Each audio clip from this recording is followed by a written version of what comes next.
Very interesting.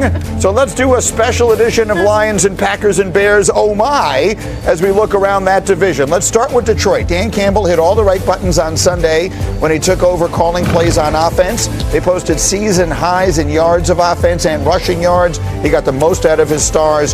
Jahmyr Gibbs, season high in scrimmage touchdowns. Jameson Williams had a season high in receiving yards. Jeff, how big a deal should we make of the fact, some would want to point out, as against a really struggling defense in Washington. Yeah. Do you think Dan Campbell taking? I like the decision that he made to take it. I do think it's going to go back to John Morton. I think this, he likened this when you heard him talk about it. Dan Campbell likened this to what he did with Ben Johnson. I think it went 20 or 21. I can't remember what year he said. Probably more about players than actual plays. And so again, it's a big number.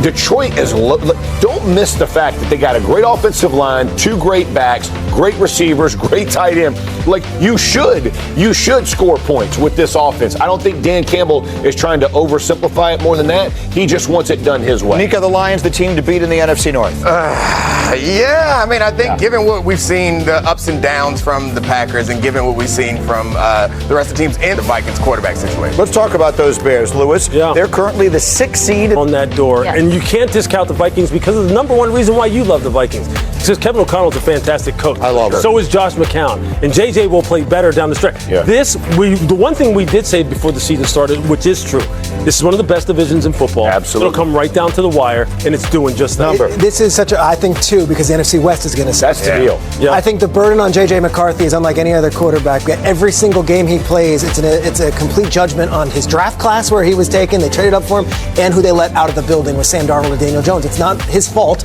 and yet every single game he plays, we're going to do this on the show and be like, did they make a mistake in doing it? We spent all the time talking about A.J. Brown not getting targeted. The J.J. McCarthy and Justin Jefferson connection has got to be better. Yeah. It's a fascinating division. We'll keep talking about it as we go, and then First Take will pick up the ball and run with saying all will be well. When push comes to shove, who's going to win that division?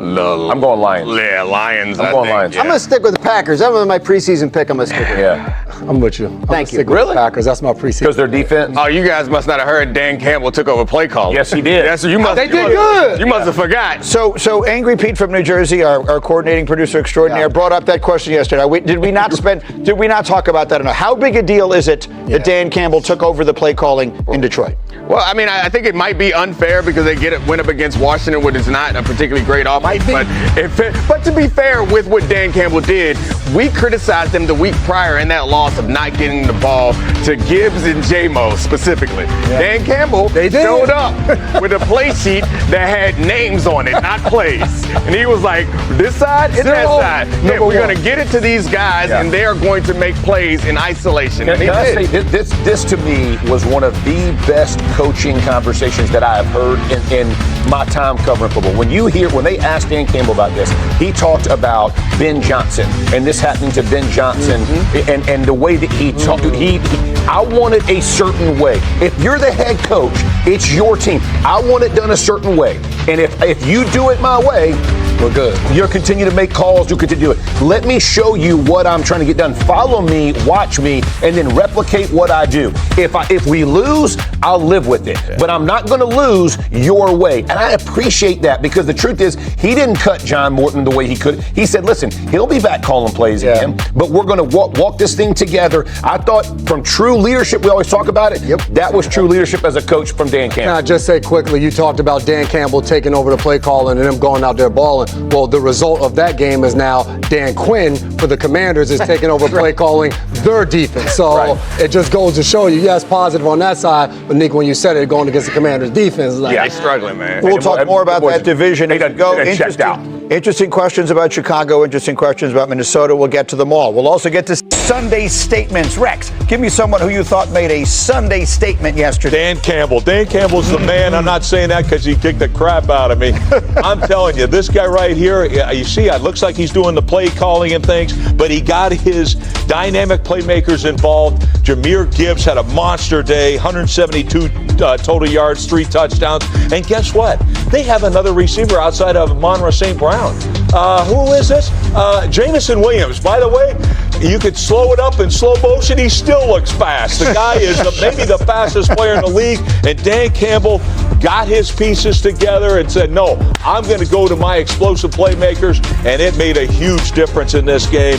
Welcome back, Detroit Lions. They looked like the Lions we were expecting to see a lot of this year yesterday, D-Wood. Well, what do you know? When you get the ball to your best players, usually good things happen for you. And that's what Dan Campbell did. That's why he took over the play call. Last week, Jahmyr Gibbs was barely on the field. Jameson Williams hasn't had a target. He's a blocker. He played guard. Jahmyr Gibbs was picking up the blitz like on every single play. They got so out-coached in that game, it was ridiculous. And so Dan Campbell said, I've seen enough of that. He stole Sean Payton's huge play card. He called the plays yesterday, and it all worked out well. All right, Alex, give me someone else who made a Sunday statement. I mean, I think I could say this every week for this guy, but Matthew Stafford. I mean, this is another 4-touchdown performance for this guy in a huge divisional game against the Niners. Listen, there's a little West Coast bias, obviously, in the media. Right. The whole NFL world needs to take notice of what's happening with the Rams, right? The whole NFC should be on notice. These guys are a complete football team. He's playing quarterback at the highest level. I mean, made NFL history, 20 touchdowns and 0 interceptions. Let's show it. In his last 6 games. This is the history. Matthew Stafford is 37 years old. He leads the league in passing yards and touchdowns. And to your point, in the last 6 games, he has thrown 20 touchdowns and 0 interceptions. He is the only player in NFL history to throw as many as 20 touchdowns with no picks in a 6-game span. It's like it's a video game for him. In watching him, and again, it is precision. I mean, he can still throw the football, maybe better than anybody.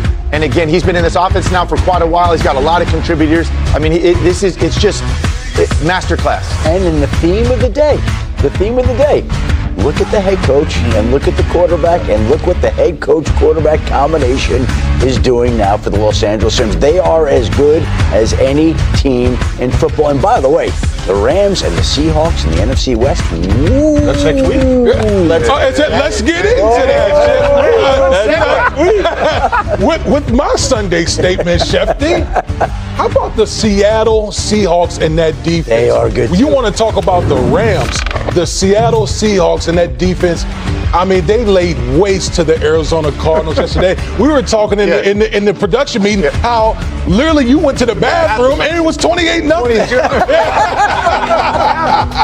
Is your stomach feeling better, Alex? It's a 110. But your point. Yeah, my point is like this Seattle team, for anyone who doesn't watch the Seattle Seahawks, you better start tuning in. This team is for real. They're up, on top of the NFC West along with the Rams. Yep. And boy, do we have a hell of a matchup. I think it's next week with the Seattle Seahawks and the Rams going head to head. I can't wait to watch that. And Alex, you were making the point this morning. If the road to the Super Bowl winds up going through Seattle, what does that mean? I mean, for folks that have never experienced playing at Seattle, especially if it's a playoff game,